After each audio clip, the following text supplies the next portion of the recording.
나타난다 이렇게 보고 있어요. 그래서 탐욕은 곧 무지에서 온다 이렇게 표현하고 있죠. 오 어리석은 인간들이여 무지가 너희들을 얼마나 해치는지.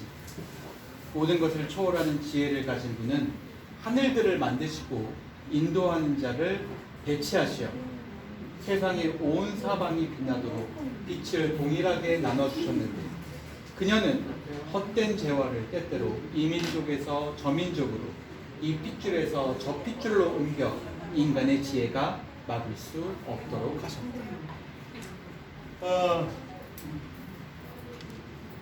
이탈리아 사람들은 이 포르투나와 베르투나, 그러니까 베르추, 우리가 막 얘기하면 덕 같은 거죠. 이 운과 덕, 이 두 가지가 인생을 지배하는 어떤 두 개념이라고 했어요. 포르투나는 여성으로 주로 이제 이야기되고, 베르추는 보통 이제 베르투 이렇게 해가지고 남성으로 주로 많이 묘사가 됩니다. 그래서 여신, 남신에 의해서 인생이 조정된다, 그러니까 역사가 만들어진다 이렇게 보죠. 운이 여신이요. 네, 보통 일반적으로 이 마키아벨리의 군주론에 보면 이 얘기가 잘 나와요. 그 이전까지 마키아벨리 이전까지는 좋은 군주가 갖춰야 될 덕목이 아까 얘기했던 베르추나였어요. 버르추, 그러니까 덕이었죠. 덕.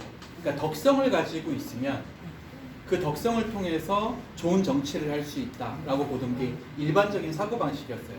마키아벨리는 그걸 뒤집어 놓죠. 군주에게 필요한 건 덕이 아니야. 군주는 오히려 포르투나가 필요하지. 힘과 운. 그래서 이 힘과 운을 가지고 이 백성들을 잘 달래고 혹은 또 이 위협하면 백성들을 올바른 곳으로 끌고 갈 수 있다라고 보는 게 마키아벨리의 군주론의 내용이었어요. 그러니까 마키아벨리가 군주론을 쓸 때 메디치 가문을 염두에 두면서 메디치에게 이 군주가 지금 당신들은 정치적으로는 사실 이렇게 성골들이 아니니까 상인이잖아요. 성골들이 아니니까 당신들이 군주가 될 수 없다라는 그런 열등감에 사로잡혀 있는데 나를 총리로만 써준다면 당신들이 가지고 있는 포르투나만 가지고도 이 로마와 비견되는 그런 엄청난 힘을 갖게 해주겠다라는 의미로 그 책을 쓴 거죠. 왜 이 이야기를 쓰고 있냐면, 자, 모든 것을 초월하는 지혜를 가진 분은 하늘들을 만드시고 그 운을 지배하는 자, 운을 인도하는 자, 곧 포르투나 여신을 배치했다는 거예요. 그리고 이 포르투나는 고정되어 있지 않아. 하늘 아래 모두 다 골고루 나누어주게 만들었다는 거죠. 로마라는 제국이 엄청난 제국이었지만 오래 유지되지 못했잖아요. 그렇죠? 아무리 완벽해 보이는 포르투나를 가지고 있는 국가도 오랫동안 영원히 지속될 수는 없다는 걸 우리한테 보여주는 게 바로 포르투나죠. 운은 언젠가는 나에게서 떠날 수도 있다는 거야. 그게 신이 우리에게 내려준 삶의 방식이야. 그러니까 우리의 인생은 좋을 때도 있지만 운이 나쁠 때도 있다는 거예요. 그렇게 함으로써 인생은 내가 가진 것, 내 힘만으로 되는 게 아니구나라는 것을 깨닫게 하시려고 신이 우리에게 그런 포르투나를 내려주셨다는 거예요. 그러니까 우리는 인간이 할 수 있는 어떤 힘의 영역이라는 게 굉장히 미천하다는 것을 깨닫게 된다는 거죠. 신과 이 포르투나에 따라서 그녀는 헛된 재화를 때때로 피렌체에게도 있게 하지만 또 가끔은 시칠리아나 나폴리 공국에 넘겨주기도 해. 그렇게 함으로써 이 핏줄에서 저 핏줄로 군주를 옮겨가기도 하지. 그래서 인간의 지혜가 그것을 미리 예측할 수 없게 만들었어. 만약에 그렇잖아요. 정치인이라고 한다면 어떤 군주가 엄청난 국가를 만들게 될 거야. 건국하게 될 거야. 어떤 군주가 엄청난 힘을 발휘해서 큰 제국을 세우게 될 거야. 라고 한다면 거기 붙고 싶잖아요. 알기만 한다면. 근데 사실 그걸, 그렇죠. 그걸 모르게 만들어 놓은 게 인간의 지혜가 미천하다는 걸 보여주는 거죠. 인간의 지혜는 바로 이렇게 미천한 데서 있어. 그런데 사람은 그것을 미리 예측할 수 있다고 잘못 생각한다는 거예요. 그걸 예측할 수 있다고 생각하기 때문에 인간은 뭘 가지게 돼? 탐욕을 가지게 된다. 내가 저 사람을 이용해서 한 자리 꿰차야겠다. 뭐 이런 생각이죠. 탐욕이야. 그런데 사실 포르투나는 저 사람에게 올 수도 있고 안 올 수도 있다는 거예요. 네, 그렇기 때문에 인간의 어떤 지식은 항상 신 아래 묶여 있어야만 하는데 탐욕을 부리는 사람들은 자기가 마치 뭐인 것처럼 이야기해요. 뭘 예측할 수 있는 것처럼. 미래를 그렇죠. 신의 의지를 예측할 수 있는 것처럼 얘기한다는 거예요. 신에게 도전한다는 거죠. 너희들의 지식은 그녀에게 맞설 수가 없으니, 포르투나 여신에게. 그녀는 미리 예견하고 판단하며 다른 신들처럼 자신의 임무를 수행한다. 예측할 수 있는 건 신의 역할이에요. 따라서 종종 운명이 바뀌는 자가 있지. 누구도. 나도. 단테도 한때 잘 나가는 정치인이었잖아요. 그렇죠? 대사로 다른 나라에 출장 가고 막 그럴 정도였어요. 엄청나게 잘 나가는 정치인이었는데 어느 순간 하루아침에 쿠데타가 나가지고, 그렇죠? 하루아침에 이 집도 없이 집에 돌아갈 수도 없어. 피렌체에는 그냥 떠돌이 신세가 되어버렸잖아요. 자기 운명이 자기예요. 자기. 따라서 종종 운명이 바뀌는 자가 있지. 나처럼. 그런데 그녀를 찬양해야 할 자들이 오히려 부당하게 그녀를 욕하고 비난하며 그녀에게 심한 저주를 퍼붓기도 한다. 탐욕을 부리는 사람들의 특징이라는 거예요. 내가 예측할 수 있다고 생각하고 도박을 통해서라도 어딘가에 많은 돈을 걸었어. 그런데 나에게 오지 않았어. 그럼 누구를 욕한다는 거예요? 신을 욕한다는 거예요. 어디에서 오는 거예요? 탐욕은? 무지심. 눈먼 자들이 저지르는 게 죄악이다 라는 이야기가 이해되는 대목이죠. 이런 게 자신 또한 무지했잖아요. 내가 가지고 있던 정치적 권력이 언제라도 나에게 있을 줄 알고 좀 편하게 생각했던 거죠. 당시에 흑당파들을 멀리 계속 견제하지 않았고, 나중에 자기가 떠나 있을 때, 피렌체를 떠나 있을 때 흑당파가 쿠데타를 일으킬 거라는 것을 전혀 예상하지 못했잖아. 인간은 그런 존재예요. 그렇기 때문에 그것들을 받아들이고, 자신이 무지하다는 걸 받아들이고, 그것들을 항상 절제하기 위해서, 나의 탐욕을 절제하기 위해서 노력해야 돼. 그래야 지옥에 안 떨어지는 거지. 이 교훈을 자신도 받았고, 지금 림보를 오면서 자신도 받았고, 또 여러분에게도 받게 만들어주는 거예요. 당시에 살고 있던 사람들에게도. 자, 이제 5원으로 갑니다. 5원은 분노의 주. 분노. 쉽게 분노하는 사람들의 죄인들. 열자발른. 열받는 사람들. 뚜껑 열리고. 플레기아스. 이번에 내가 할 일은 우리가 저 늪을 건너게 해주는 겁니다. 자, 5번째 림보 쪽으로 이렇게 내려오니까, 림보의 방으로 내려오니까 바닥이 전부 다 늪지대야. 아주 끈적끈적한 역청이 끓고 있는 늪지대야. 근데 거기에 플레기아스라고 하는 뱃사공이 있어서 이 배를 타고 이 역청이 있는 이 늪지대를 살짝 건너게 해주는 거예요. 그래서 베르기우스가 플레기아스에 부탁해. 야, 우리 좀 저쪽으로 건너가게 해줘. 근데 플레기아스는 거기에 지옥에 있는 거잖아요. 지금 분노의 지옥에 있는 거죠. 이 스스로도 분노의 죄를 저질러서 여기 온 거죠. 그래서 플레기아스는 분노에 사로잡혀 있었던 거죠. 분노에 사로잡혀 있는 사람들은 지금 어떤 상태야? 눈이 가려진 상태죠. 우리가 죽은 늪을 향해 달리는 동안 진흙을 뒤집었은 한 영혼이 앞에 나타나서 말했다. 플레기아스는 뭣도 모르고 이렇게 앞으로 가고 있는데 앞쪽에서 이 진흙 속에서 뭔가 영혼이 하나가 올라오는 거죠. 그러면서 말했어요. 눈치를 챈 스승께서 어디를 그냥 지나가려고 그래, 이런 거죠. 나도 데리고 가, 뭐 이런 식으로 이 배를 붙잡으려고 한 거예요. 플레기아스는 눈이 멀어 있기 때문에 앞을 볼 수가 없어요. 그래서 이 스승이 미리 눈치를 챘어. 아, 잡히면 안 되겠구나. 눈치를 챈 스승께서 그를 밀쳐내요. 그러면서 말하셨다. 저자는 누구냐? 저자는 세상에서 오만한 자였는데 그를 기억할 만한 덕성이 없으니 저렇게 그의 그림자는 여기에서 여전히 분노하고 있단다. 나를 데려가라니까 왜 안 데려가? 그러면서 분노하고 있는 거죠. 저 위에서는 위대한 사람이라 생각하지만 여기에서는 뭐처럼 있어? 진흙 속에 돼지처럼 있으면서 커다란 수치를 남길 자가 얼마나 많은지. 이 사람이 누구냐? 바로 필리포 아르젠티. 필리포 아르젠티라는 인물이었어요. 이 필리포 아르젠티라는 인물을 이름을 얘기하니까 옆에서 갑자기 그 똑같은 영혼들이 막 올라와서 이 필리포 아르젠티에게 분노를 표출하기 시작하는 거야. 그러자 그 경노한 피렌체 영혼은 이빨로 자기 몸을 물어뜯었다. 아들아, 이제 고통스러운 영혼들과 악마들의 무리가 사는 디스라는 이름의 도시에 가까이 왔다. 그 늪지대를 지나고 나서 큰 성벽 문 앞에 이르게 됩니다. 이 성벽 안에 있는 도시를 디스시라고 불러요. 디스시. 그래서 디스라고 부르는데요. 사실 이 디스는 디스파테르의 준말이에요. 디스파테르, 파테르는 부를 의미하고, 그래서 부의 아버지 이렇게 이야기를 합니다.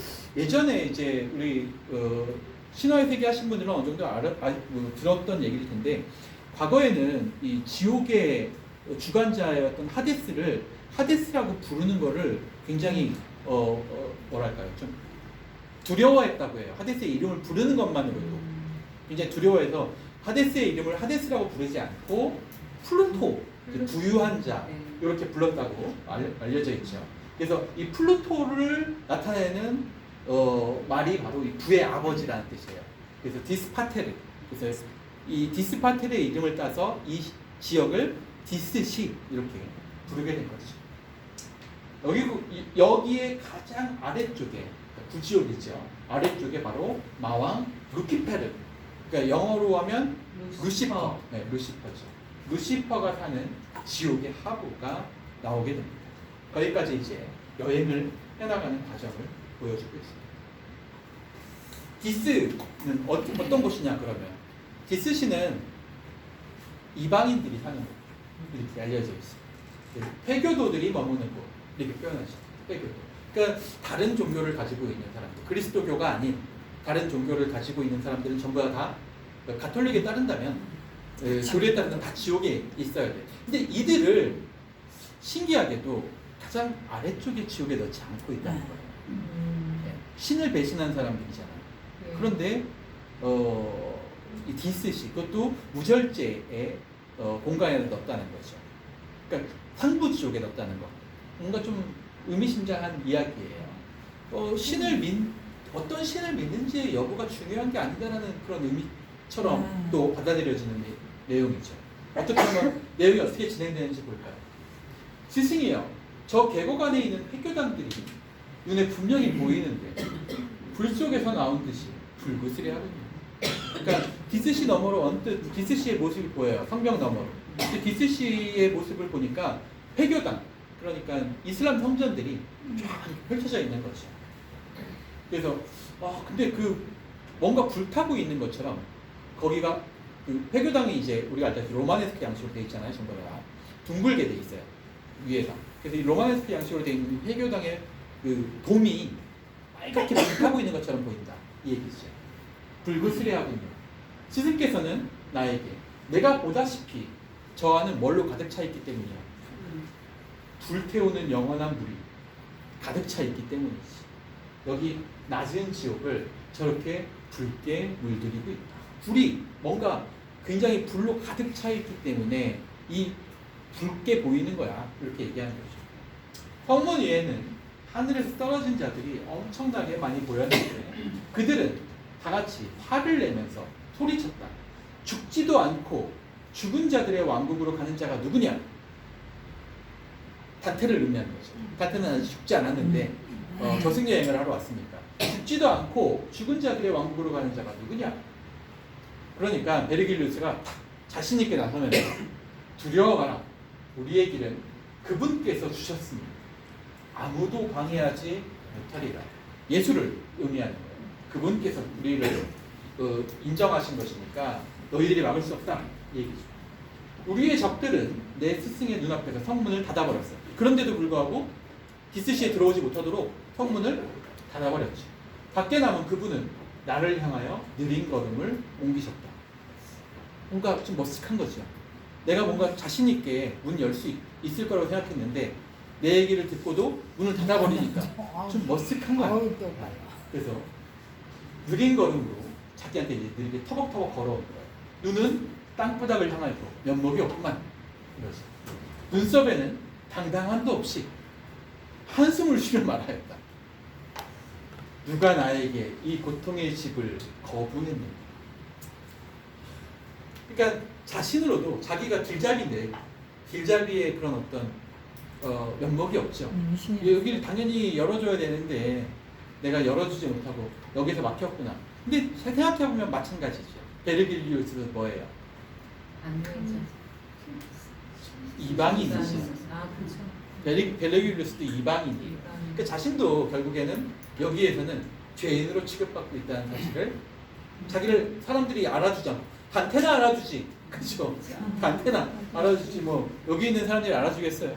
다 배교도들인데 어차피 안에 있는 죄인들은. 그러니까 이 베르기리우스의 힘으로는 열 수 없는 문을 맞닥뜨리게 된 거라고 볼 수가 있습니다. 자, 디스로 들어가는 입구입니다. 내 눈은 온통 그 높은 탑의 불타는 꼭대기에 이끌려 있었기 때문이다. 저 위를 보니까 탑이 하나 보이는데 그 탑 꼭대기에 불이 엄청나게 영원한 불이 불타고 있는 거예요. 그곳에는 피로 물든 지옥의 새 풀이야. 그러니까 이걸 복수의 여신이라고 부르고 이 눈이 세 개 있는 뭐 삼거리 여신 이런 식으로도 불러요. 그리스 신화에는 그 지옥의 새 풀이야가 한 곳에 똑바로 서 있었는데 그녀들은 여자의 몸체와 몸짓을 하고 있었으며 몸에 짙푸른 물뱀들을 휘감고 있었고 머리카락은 작은 뱀들과 뿔난 뱀들로 무시무시한 관자놀이를 휘감고 있었다. 우리가 흔히 봤을 때 그 메두사, 그렇죠? 메두사의 그 얼굴을 하고 있다 이렇게 묘사하고 있습니다. 그러니까 이 부분도 이제 신고전주의의 영향이에요. 그러니까 그리스 신화에 있는 메두사의 모습을 이용해서 이 지옥의 그 장식을 이야기하고 있는 거죠. 배경을 이야기하고 있는 거죠. 저 광포한 에리니스들을 보아라. 에리니스는 이제 분노의 새라고 보시면 됩니다. 저 광포한 에리니스들을 보아라. 왼쪽에 있는 것이 메가이라 질투의 새이고 오른쪽에 우는 것이 알렉토 집착의 새이고 가운데 테이시폰의 살인의 새이다. 그러니까 이들이 저지른 죄악 결국에는 이 회계도들이라고 했잖아요. 이 당시가 이제 그리스도교 국가가 중세를 넘어온 거라고 생각하면 십자군 원정에 대한 굉장히 큰 트라우마를 가지고 있었을 때예요. 로마가. 그래서 이 십자군 원정이 굉장히 피로 물든 전쟁이었는데 그 피로 물든 전쟁의 주도자들이 지금 이 디스시에 죄인으로 갇혀 있다라는 표현이죠. 그러니까 쉽게 얘기하면 십자군 원정에 참여했던 사람들이 묻혀 있는 곳이라고 보면 돼요. 이게 신기한 게 뭐냐면 십자군 원정에 참여했던 사람들은 그리스도교인들도 있었고 십자군도 있었죠. 그리고 회교도들도 있었어. 근데 이 책에서는 그 둘을 따로 나누지 않아요. 십자군 원정에 있었던 사람들을 고루 다 집어넣었다는 거죠. 이 안에. 십자군 원정이라는 건 결국 신을 위한 전쟁이 아니었다라는 것을 간접적으로 드러내고 있어요. 그래서 이 세 프리아를 이 디스시의 꼭대기에 배치한 거야. 이 세 프리아는 아까 얘기한 것처럼 질투, 집착, 살인이지요. 결국 십자군 원정이라는 전쟁은 그 로마 가톨릭에서는 이 성지 탈환이라고 하는 엄청난 성대한 계획을 가지고 진행된 거지만 따지고 보면 그 안에 뭐가 들어있다는 거예요. 질투와 집착 그리고 그걸로 인해서 벌어진 살인이 들어있다는 거예요. 결국에는 그 성직자들이 이 아무런 죄도 없는 이 서민들을 갑옷을 입혀 내보내서 방패막이로 삼아서 그들을 엄청나게 살인으로 그들에게 살인을 저지른 거나 마찬가지다 라는 것을 보여주기 위해서 요 이야기를 한 거예요. 오 건강한 지성을 찾은 그대들이여 이 신비로운 시구들을 베일 아래 감추어져 있는 의미를 잘 생각해 보죠. 그래서 여기서 이렇게 얘기한 거예요. 이건 독자들에게 하는 얘기야. 우리 이 책을 읽고 있는 사람에게. 이건 그냥 내가 하는 얘기가 아니라 베일 아래 뭔가 의미를 감춰놓고 있는 거야. 잘 생각해봐. 무슨 얘긴지. 디스시에 오게 되는 사람들이 누군지 잘 생각해 보라는 거예요. 질투와 시기에 눈이 멀어서 살인을 저지른 사람들은 다 여기 오게 돼 있어. 누구도 들어온다는 거예요. 십자군 원정을 주도했던 로마 교황청의 사람들도 다 여기 들어오게 돼 있는 거야. 그리고 거기에 동조했던 황제들도 다 여기 들어오는 거지. 아주 무서운 얘기죠. 그러니까 교회에 대한 아주 절절한 비판이 들어가 있고, 실제로 그 이야기를 누구에게 하고 있는 거예요? 건강한 지성을 가진 그대, 이 책을 읽고 있는 독자들에게. 누군지 알겠지? 이렇게 얘기해야 되는 거죠.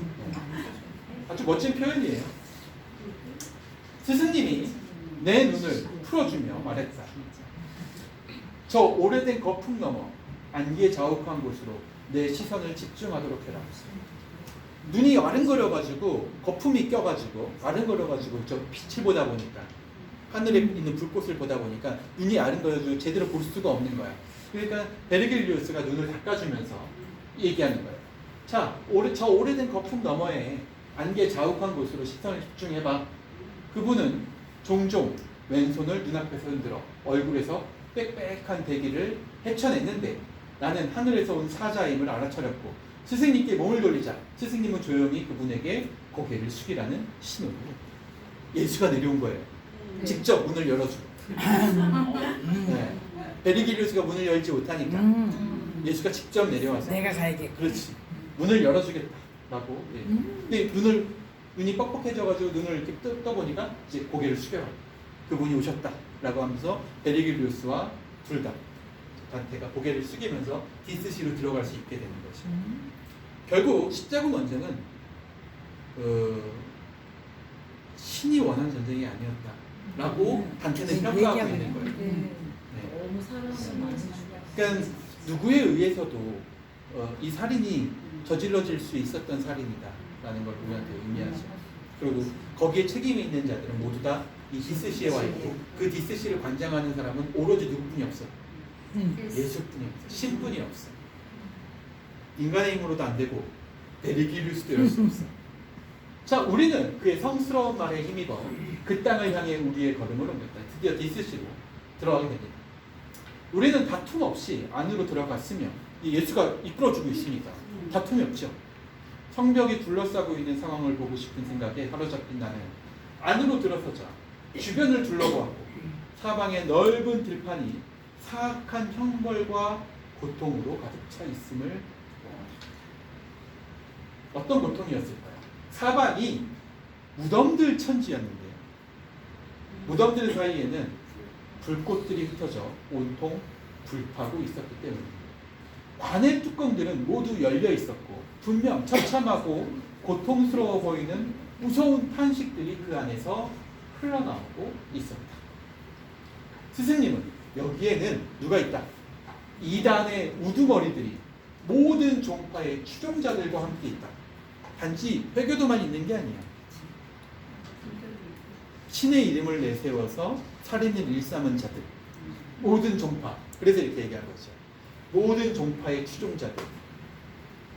내 생각보다 그들은 무거운 형벌을 받고 있는 거야. 여기가 상부지옥인데도 불구하고 네가 생각하는 것보다 더 무거운 형벌을 받고 있어. 어떤 거냐? 바로 관 속에서 끝없이 불타는 형벌이죠.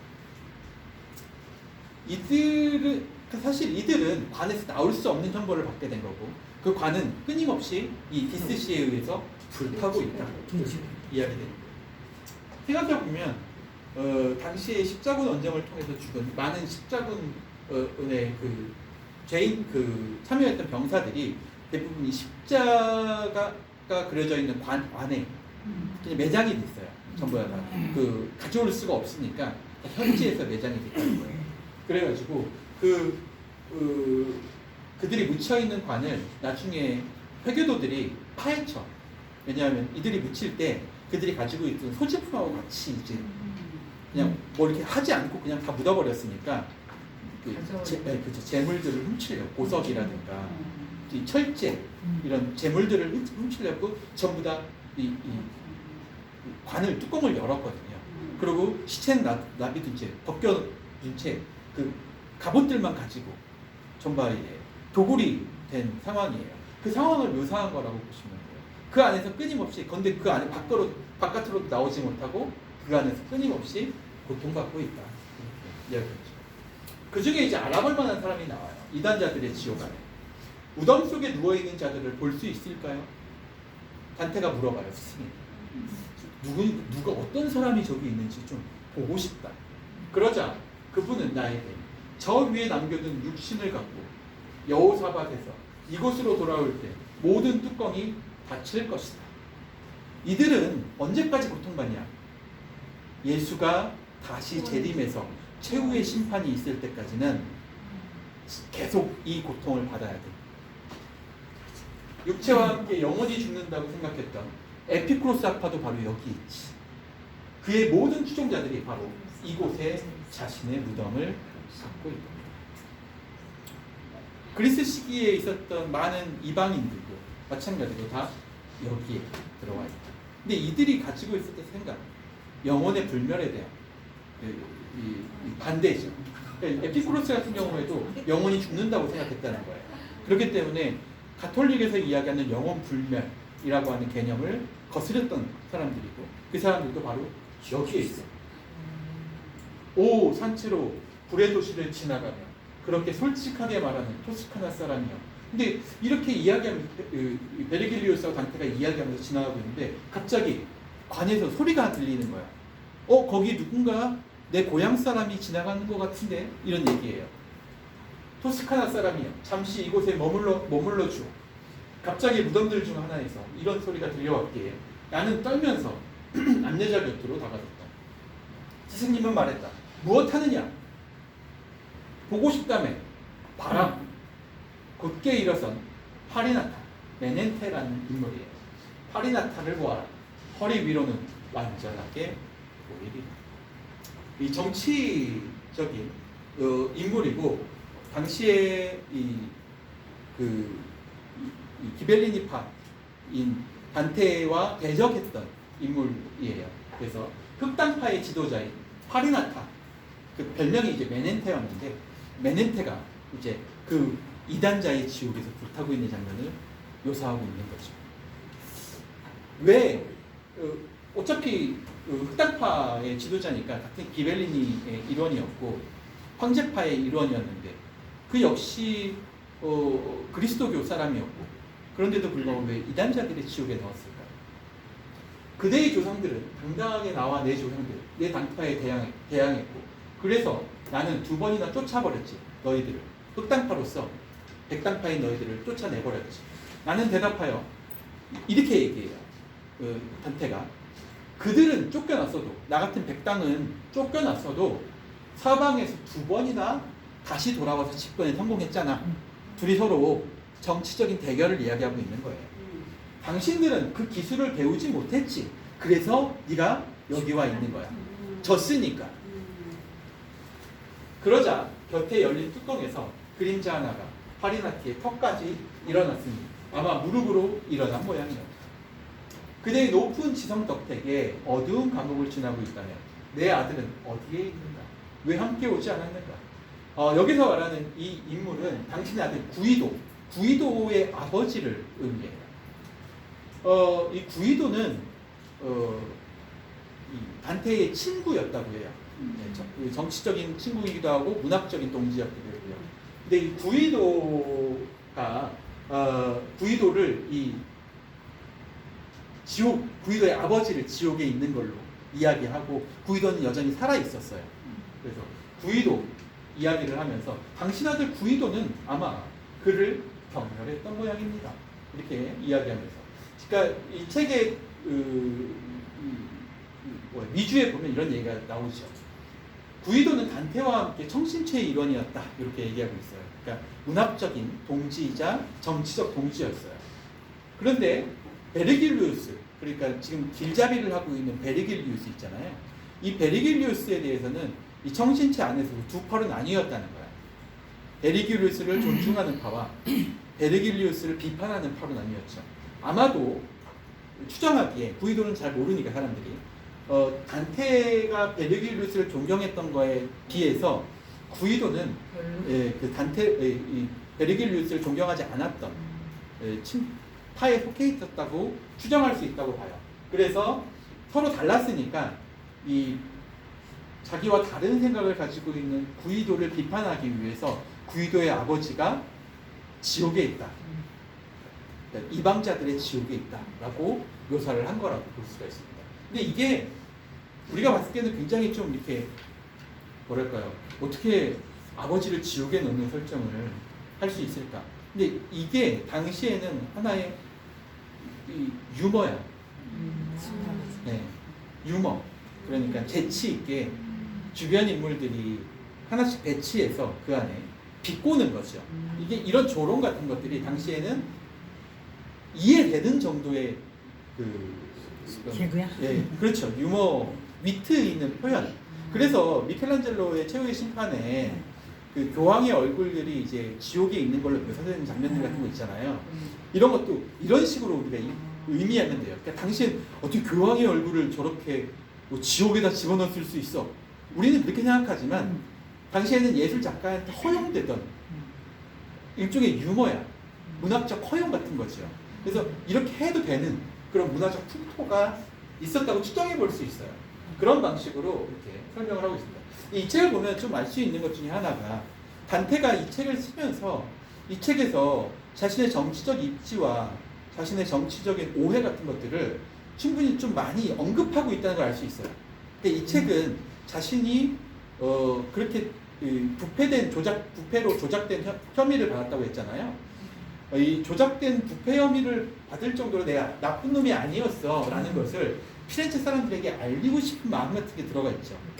그래서 지금 여기 흑당과 백당을 여기에 기벨리니의 당을 등장시키고 또 자신을 몰아냈던 흑당의 당수를 이 이단자들의 지옥 안에 집어넣음으로써 자신의 변명할 기회를 만든 거야. 너희들은 그 기술을 얻지 못해서 정치적 기술이 우리보다 뛰어나지 못해서 결국에는 백당에게 빼앗기게 된 거야. 정권을 2번이나. 언젠가는 다시 우리가 그 흑당의 정권을 다시 찾아오게 될 거야. 라는 이야기를 여기다가 집어넣고 있는 거죠. 어떻게 보면 자신의 어떤 정치적인 의도를, 목적을 이 책을 통해서 좀 풀어내고 있다고 보시면 되는 거예요. 뭐 이런 부분도 우리가 이 당시의 어떤 지식인들의 풍토로서 이해할 수 있는 부분이라고 볼 수가 있습니다. 뭐 변명받게도 볼 수 있겠죠. 누군가에게는.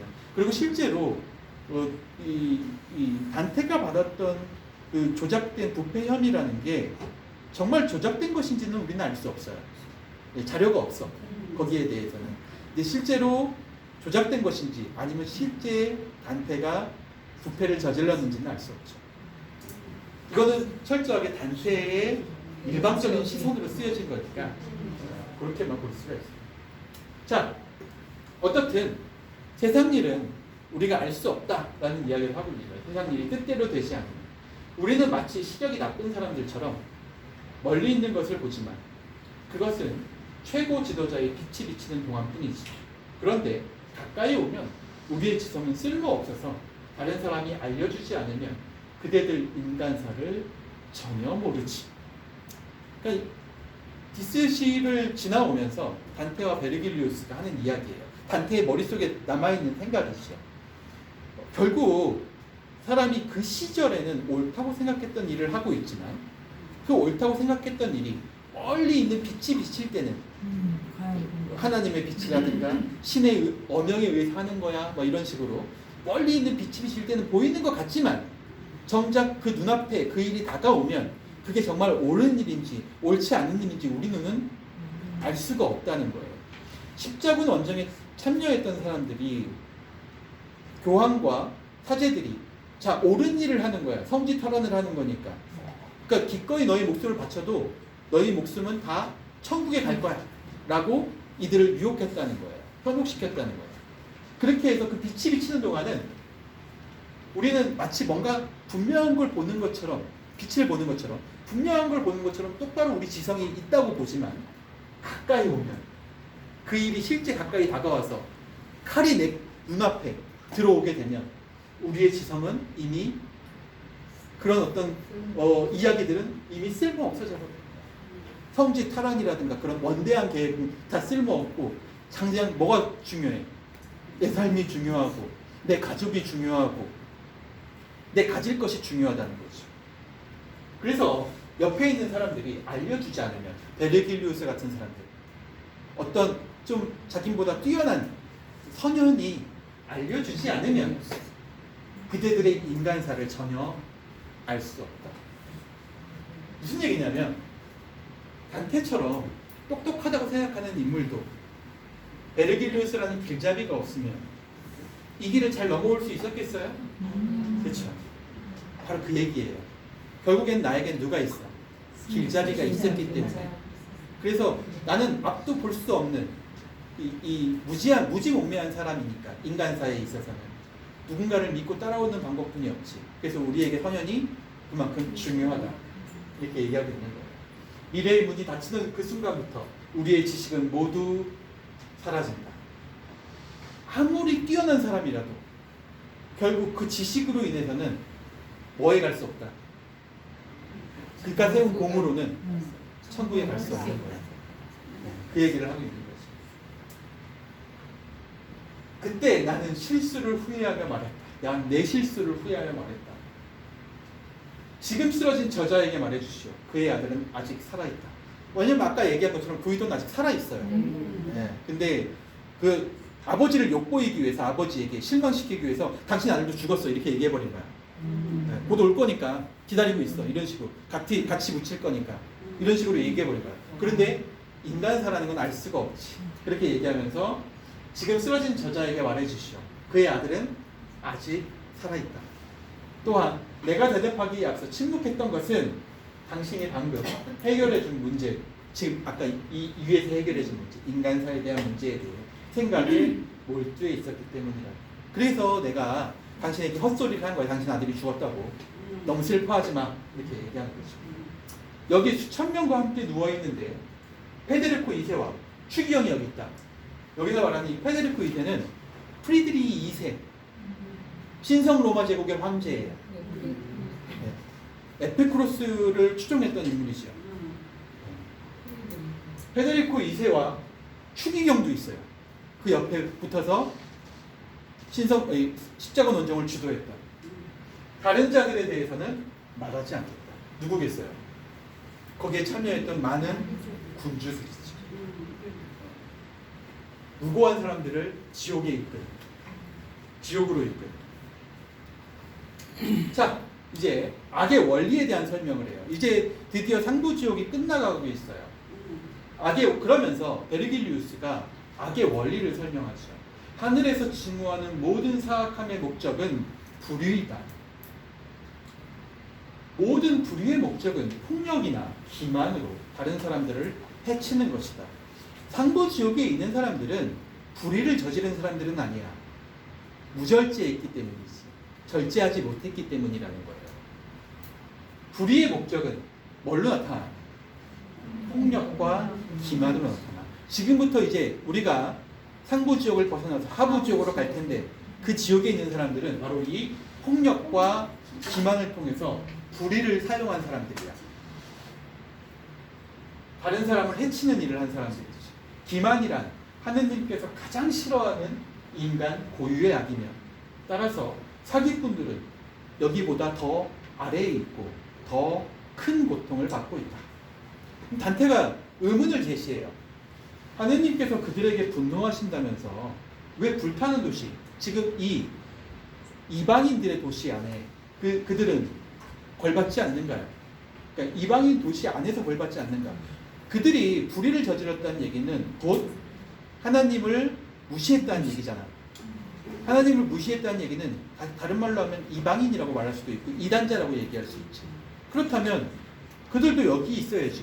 디스시에서 불타고 있어야죠. 왜 여기 있지 않습니까? 이렇게 물어보는 거예요. 그러니까 베르길리우스가 뭐라고 대답하냐면 하늘이 원치 않는 세 가지 성향은 아까 얘기했던 것처럼 무절제, 악의, 미치광이의 수심임을 기억하지 못하느냐. 또한 무절제는 지금 이야기하고 있는 이 상부지옥에 있는 사람들은 비교적 하나님을 덜 배반했던 사람들이야. 십자가 원정에 끌려갔던 사람들도 마찬가지고 덜 배반했던 사람들이다. 또한 덜 비난받는다. 그렇기 때문에 이 도시 밖에서 벌받는 자들, 그 아래에 있는 사람들은 폭력과 기만으로 다른 사람들에게 직접적인 해를 끼치는 사람들이지. 왜 하나님의 복수는 덜 분노하여 그들을 괴롭히는지 잘 알 것이다. 상부 지옥과 하부 지옥의 차이에 대해서 이야기하고 있어요. 자, 그러면서 폭력에 대한 세 가지 형태를 이야기하고 있습니다. 첫 번째, 폭력은 이웃 사람에게 가해지는 폭력이 있어요. 주로 이제 뭐 살인자, 학대자, 약탈자 뭐 이런 것들이죠. 두 번째는 자기 자신에게도 폭력을 가할 수 있어요. 인간은 바로 자살하는 것이요. 혹은 자산을 상진하는 것, 도박이죠. 만족하지 못하는 자들도 바로 이 자신에게 폭력을 가하는 자들이라고 봐요. 이 당시에는 이 도박자를 자기 자신에게 가하는 폭력으로 넣고 있는 걸 굉장히 중요하게 생각해요. 왜냐하면 아까도 말씀드렸지만 르네상스 시기는 자본의 개념이 생기기 시작해요. 재산. 근데 이 재산을 탕진하는 것도 죄라고 봤거든요. 도박은 재산을 탕진하는 죄를 짓는 거야. 자기 재산을 자기가 탕진하는데 무슨 죄야? 이렇게 얘기할 수 있겠지만 실제로 죄를 자기 자산을 탕진하는 것도 죄다 이렇게 얘기하고 있는 거예요. 그래서 도박자도 이 안에 집어넣고 있습니다. 그다음에 세 번째 폭력은 신에게 가하는 폭력이에요. 하나님에게 가하는 폭력. 신을 향해 부정하거나 혹은 저주나 경멸을 퍼붓는 사람들. 네, 이런 사람들을 이제 하나님에게 가하는 폭력. 이 폭력을 지닌 사람들이 바로 하부 지옥에 있는 사람들이다. 이렇게 얘기해요. 그리고 폭력과 기만 이렇게 얘기했잖아요. 사기치는 거죠. 기만도 들어가 있어요. 기만도 세 가지 종류로 나누고 있어요. 첫 번째는 자기의 양심, 자기 스스로의 양심을 속이는 기만이 있어. 스스로에게 하는 일종의 거짓말이죠. 두 번째는 남에게 하는 거짓말이 있어. 위선, 아첨, 마법, 거짓, 도둑질, 성물매매, 매춘, 사기 같은 죄를 저지르는 사람들. 그리고 세 번째는 신을 속이는 기만이 있어. 신을 잘 믿는다고 하면서도 믿지 않고 다른 행동을 하는 사람들.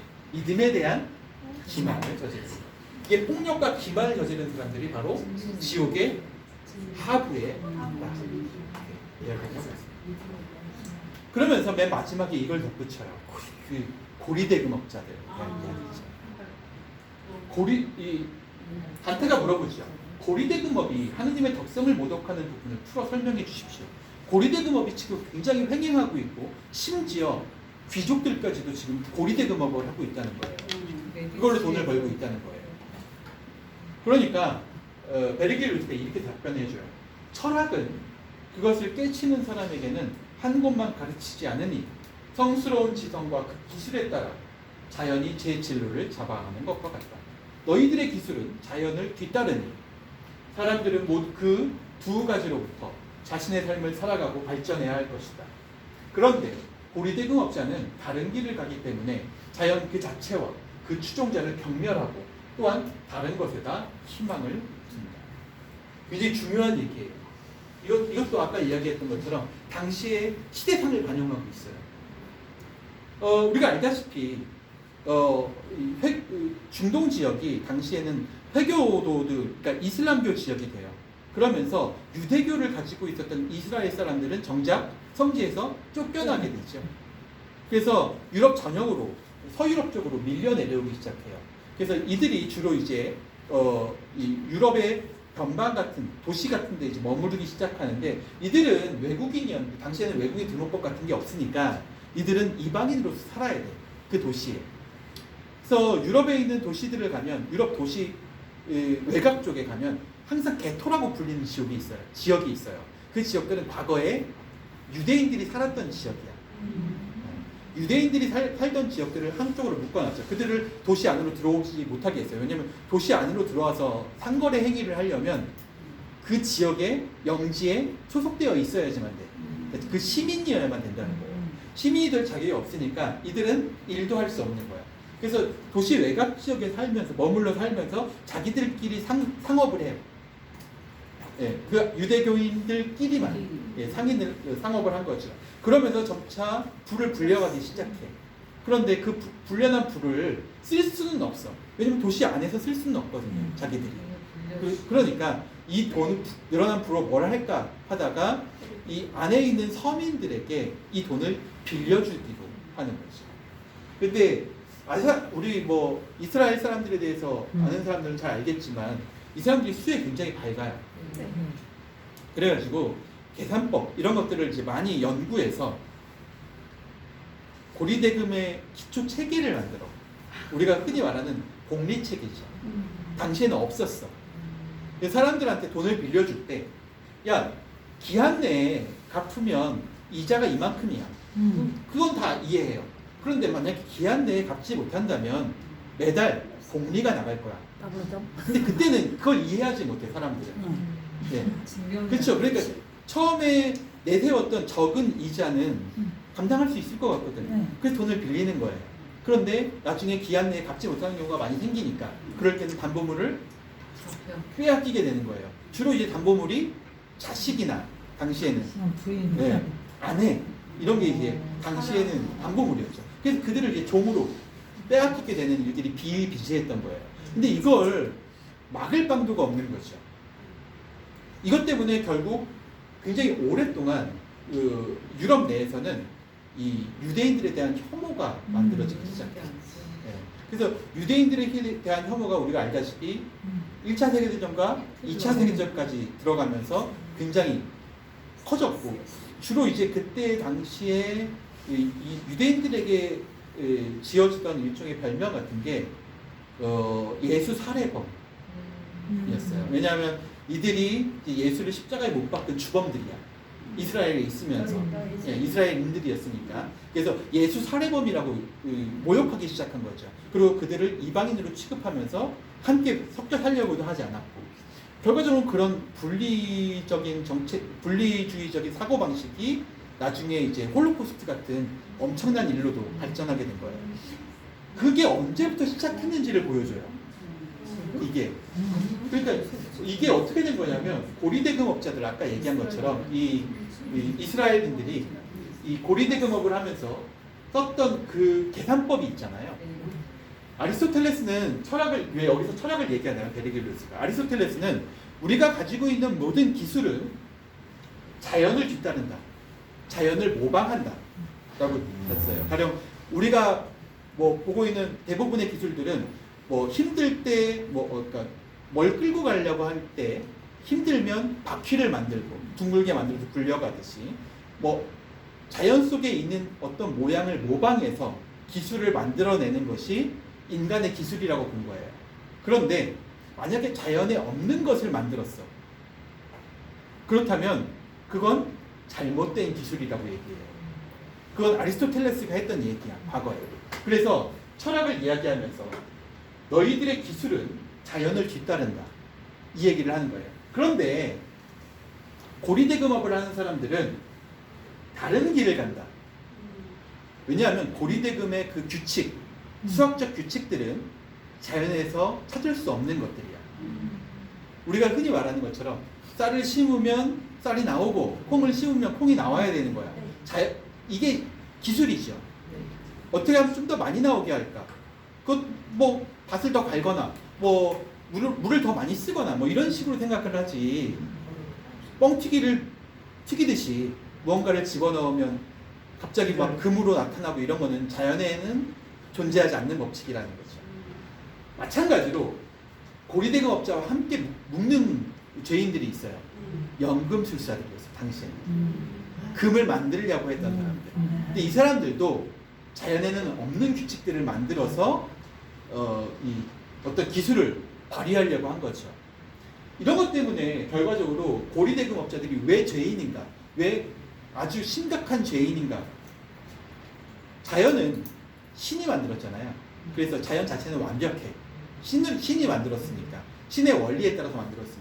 그런데 그 완벽하지 않은 인간의 원리를 통해서 뭔가 기술을 만들어내면 그 기술은 사악한 기술이 된다는 거예요. 그래서 고리대금업자들을 사악한 기술을 부리는 사람들이라고 생각하고 그들이 이 하부지옥에 있다. 이렇게 이야기하고 있는 거죠. 이것도 어떻게 보면 당시의 사람들이 재산이라는 것에 대해서 어떤 생각을 가지고 있었는지를 보여줘요. 자본. 재산 이런 것들에 대해서 사람들이 굉장히 중요하다고 생각을 하고 있었고 이것을 속여서 강탈하거나 이것을 속여서 폭착하려고 하는 사람들 이런 사람들에 대해서 착복하려고 하는 사람들에 대해서 굉장히 안 좋은 생각을 가지고 있었다는 것을 우리한테 보여주는 얘기죠. 나중에 보게 되면 이 연금술사들과 이 고리대금업자들이 한 지옥에 들어가 있는 걸 보게 볼 수 있어요.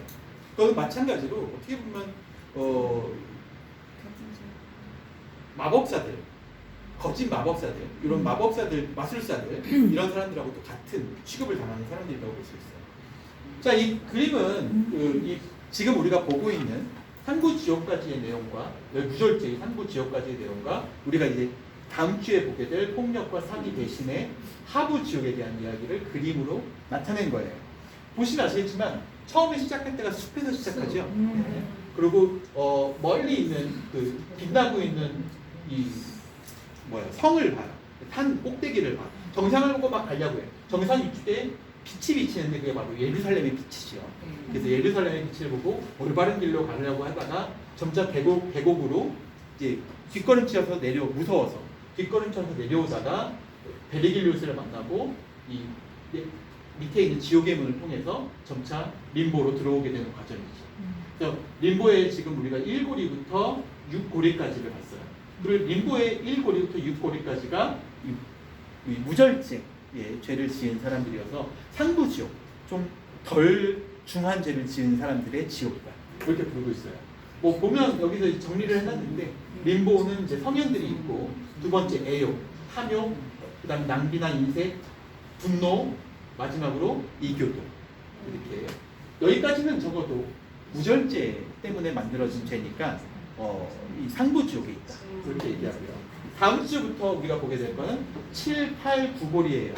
7, 8, 9고리는 이제 하부지옥으로 주로 이제 남에게 폭력을 쓰거나 기만을 통해서 혹은 고리대라든가 이 연금술로 사람들을 속였던 사람들에 대한 그런 이야기를 다음 주에 보면서 지옥편을 마치도록 하겠습니다.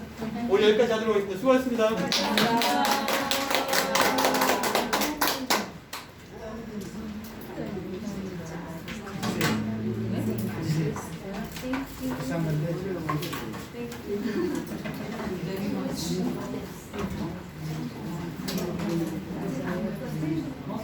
채연 지금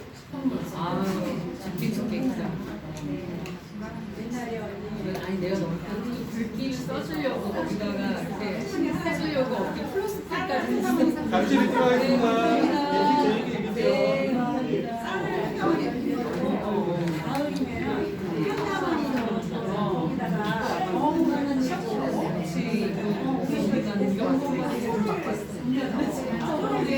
그 있잖아요. 미국의 글자 있잖아요. 그거 딱 정의랑 무엇인가까지 진짜 그다음부터는 말을 없이 누구든지 안 되는 그런 주체에 난 그때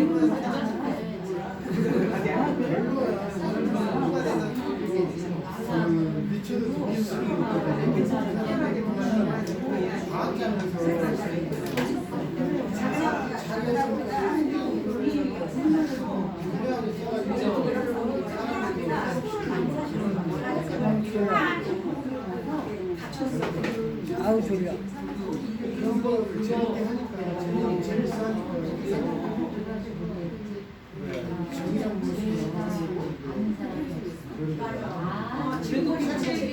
나 졸려서 지금 죽어야겠다. 저좀 자야겠다. 아우 졸려.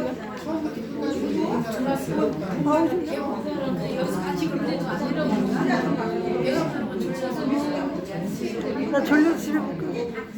그거는 늘상 참 잘하는데 싸고는 내가 알려줘가지고 안 먹었어요. 두 번째 있잖아요. 그거 좀 짜증나더라고.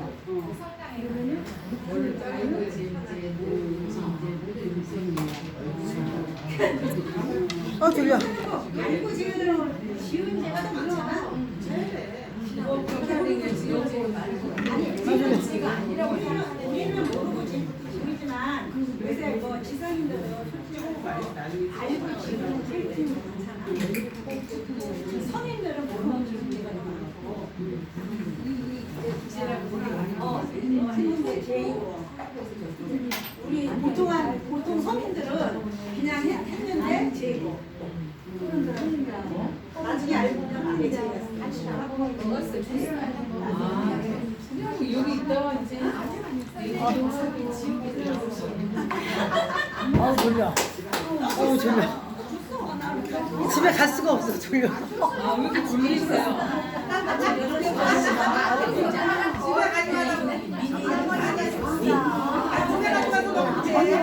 언니 밤새웠구나? 아우, 졸려. 밤새웠어? 너무 졸린다. 자, 집에 가서 자. 이제 바로 가야 돼. 아니, 바로 가야 돼.